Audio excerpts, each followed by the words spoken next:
Hi, if you click this, you probably hate spoilers, huh? I mean, Iron Man dies in Endgame and... oh, too late? Well, that's okay. You know why? Because it's the experience. Yeah, life's just a journey, not a blah blah blah, but I'm serious. If the knowledge that Iron Man dies in Endgame ruins the movie, then Marvel sucks at storytelling. Wait up. Okay, I feel a duty to explain. I'm a game dev. So the hell am I doing making a talkie video? I want to make a great game and tell you all about it. So I'm going to be redefining spoilers and pissing a lot of people off. I'll explain later. So in Endgame, while Stan, we miss you. Just after Stan died, I forgot what happened and I'm behind on schedule. Tony has a kid with Pepper. Morgan H. Stark, you want some lunch? Define lunch or be disintegrated. You should not be wearing that, okay? That is part of a special anniversary gift I'm making for Mom. There you go. You thinking about lunch? I'll give you a handful of crickets on a bed of lettuce. That's what you want. How did you... Look at this. What? Really? Were you looking for it? No. I found it though. So we see him and Morgan being super cute and ooey gooey and pulling on my heartstrings. You done? Yeah? Now you are. Here, what? Good. That face goes Tell there. me your story. The story. Once upon a time, we're going to went to bed at the end. That is a horrible story. Come on, that's your favorite story. Love you tons. I love you 3,000. And all these little moments, they're really sweet and is a part of why I like slice of life stuff. If your characters aren't interesting enough to be put in a room and just left there for people's entertainment, then they need an overhaul or a few quirks. 100 Girlfriends can be really weird, but overall, I love it. Since I've shown clips for educational purposes, you can start to understand how just telling you that they're super sweet or describing what happens isn't enough to ruin the whole scene. You need to actually watch this interaction to feel the feels that the creators intended. I mean, since I've shown clips for educational purposes,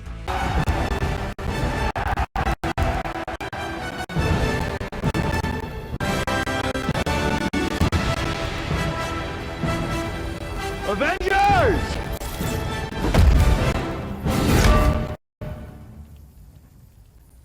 Assemble. yeah, that's right, I saw this in movies.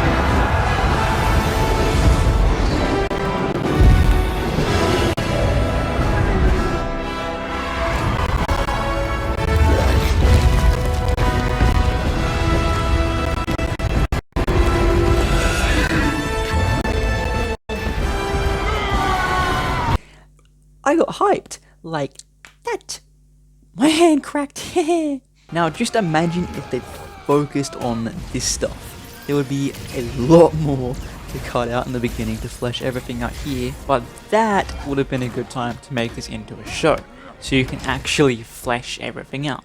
Like the One Piece climax stuff, where one fight can take at least 20 episodes across tons of different characters and totaling about 200 minutes. This is taking out recaps, intros, etc. and equating to, well, look at that, 3 hours. But then, The truth is,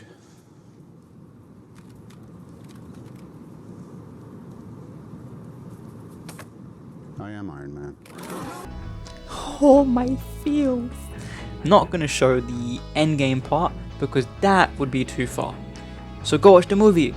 So if Tony's death isn't a spoiler, but showing it without the rest of the movie is, then where's the line? Because spoilers do exist and people will get really mad at you if you spoil stuff for them.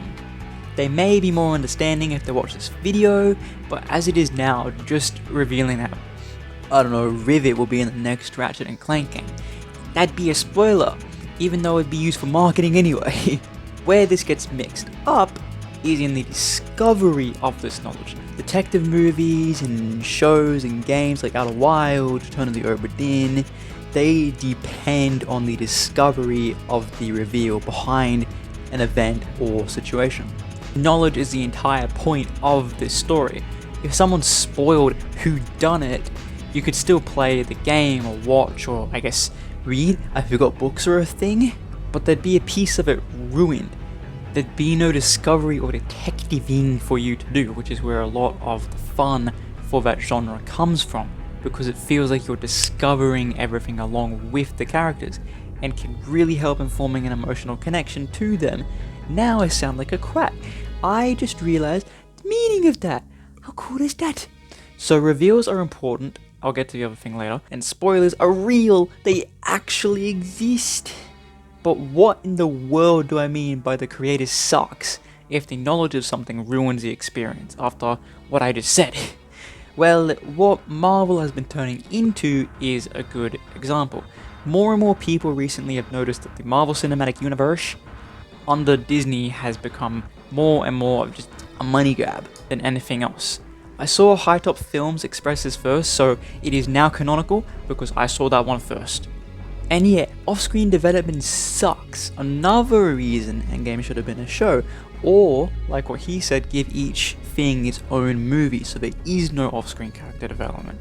I am sure no one would mind a phase 3.5.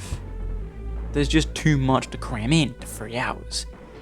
Endgame was the last big Marvel thing, obviously the highest high they've ever reached, and was an amazing movie from many different perspectives, but I really noticed it after this. They lost the heart behind it, and then turned half the IPs they didn't have enough story to tell for a movie into a show and just injected padding. And was 6 episodes long, 40-minute episodes anyway, and then tons of other people started to notice the issue.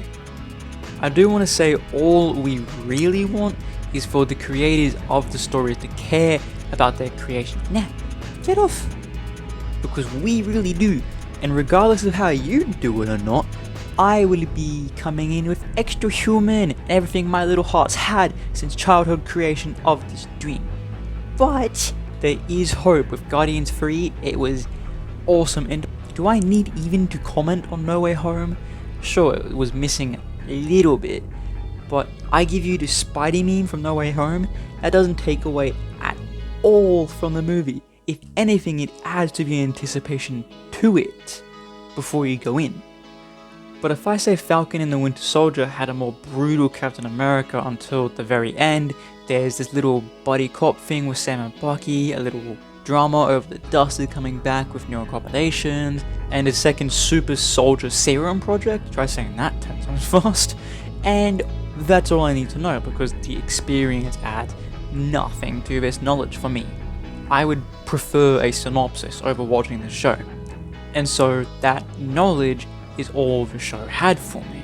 It would be a spoiler, but like I said, I would prefer the synopsis. I don't see a point outside bit of knowledge and money. A movie needs a reason to exist for me, it needs something to say. That's why I think Good Will Hunting is absolutely amazing. Also, Will Hunting, that's the character's name. Little pun, it took me like 2 watches to figure out. But notice I keep on tying things back to the experience.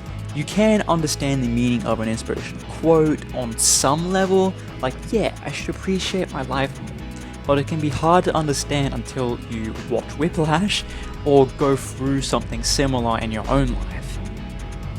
That's the important thing with this. Depending on the implementation, you can be taught lessons it would have taken someone a lifetime to learn. But sometimes until you go through things, you just won't have the ability to understand where the creator is coming from. Like Good Will Hunting, because my first and second watches, I was able to notice and understand completely different things because of my own life experiences at that point. Now, this isn't an analytical video on Good Will Hunting, because I could just dissect that for a video and come back like every year with revisions on new stuff I learned. But that is for you to figure out. And hey, I've been alive for less than 20 years, but even now, the older I get, the more things I understand. I can think about weird things now, like why English words are words and what they mean and where they came from, because of my own life. I can understand the meaning and the creator's intentions based off of my life and what I would want as a creator. There's a little extra layer in there too. I don't have any examples of this off the top of my head until I reviewed the script anyway. A quack. It never made sense to me until after writing this. There's a saying I heard about useful information being something flowing, and then when there's nothing, it's like a quacking duck. Pair that with the common belief that psychiatrists blow out the appointment times and spout vaguely relative advice to clients to make them feel better and get their monies. And I am sure some of them got into the industry to help, but I haven't seen any. So that dry quacking when relating to a shrink makes sense. I do not get the shrink thing though. Maybe taking all your problems and shrink wrapping it into one condition to nicely classify it. You know what? That makes sense too. But like in life, ooh, smooth transition. And yes, I do have to point it out. I only clicked onto the actual meaning of life as a journey, not a destination. Recently, life isn't something to trudge through for a goal. Time isn't an enemy of the development of extra human. The important thing isn't getting the game done or achieving something in life. That's not a necessity, and that's not the purpose of life. I can talk about that meaning for a long time. The goal is important, that's how you know where you're going, and goals change, that's fine. But look at something around you. The fact that you are alive and that you get to go through life at all and every single thing that exists is amazing. And I know it sounds like a weird way to look at it, but the journey is something worth pausing for and admiring on its own. The journey is what you'll end up looking back on, and if you don't pay attention to it now, then how are you going to look back on it and enjoy what problems you have and the ones you get to go through every day? You know, even though today is just completely destroying me and I want nothing better than just to crawl in my bed and cry, I'm going back out there. I'm gonna do what I plan to do. So at the very least, I'm gonna feel sorry for myself while I'm accomplishing my goals for the day. Here's another recent one I learned. No matter what you have to go through, as long as you can keep moving, you will make progress toward the goal. I don't remember who taught me that, but it was like 2 days after dinner that I realized it. And then this guy solidified it for me. Hey, Putty Moss, I see you. What's up, buddy? What you doing? Now you have all of this stuff. Let's condense it. I feel like a teacher. This is weird. The most important part of a story is the experience. There are stories and experiences that depend on figuring out the reveal, or they use foreshadowing so that the twist from a spanner in the works, I'm Aussie, deal with it, doesn't feel out of place, but everyone needs to be more open on what qualifies a spoiler and when little nuggets of knowledge are okay to be told about. Because just like life, it's the experience that matters, the journey. And if a single spoiler ruins an experience where knowledge of the reveal isn't the entire point of the story, then the author obviously just wasn't doing a very good job at creating an experience. Hate to tell ya. So what's the point of me making all this talky stuff? It does have a point and is serving as polish time for the next video, so we can talk now. In the next video, I'm going to be revealing something really big about the gameplay, and this will be my explanation of why I reveal what I do, and when I get asked about why I haven't revealed something, the video will be why. So no nagging allowed if I deem my work a spoiler. It will also be something for me to look back on to see if I'm still hitting the right points with the reveal, because I want to make a great game that inspires everyone to play it and go, no, that inspires everyone that plays it to go chase their dreams. I know I say this over and over and over and over again, but I want every new person that sees this stuff to know So think of it as my Luffy outro. But to create that experience, I need to be constantly analyzing what I am creating with how I want you to feel and what will ruin the experience if I reveal this juicy little secret I want to blab about so much too soon. But I swear if you look up the answer to my guess, Will reach the slightest inconvenience in a video game these days and then instantly go to the web to look it up. Okay. Okay, you got 3, 2, 1, bye bye.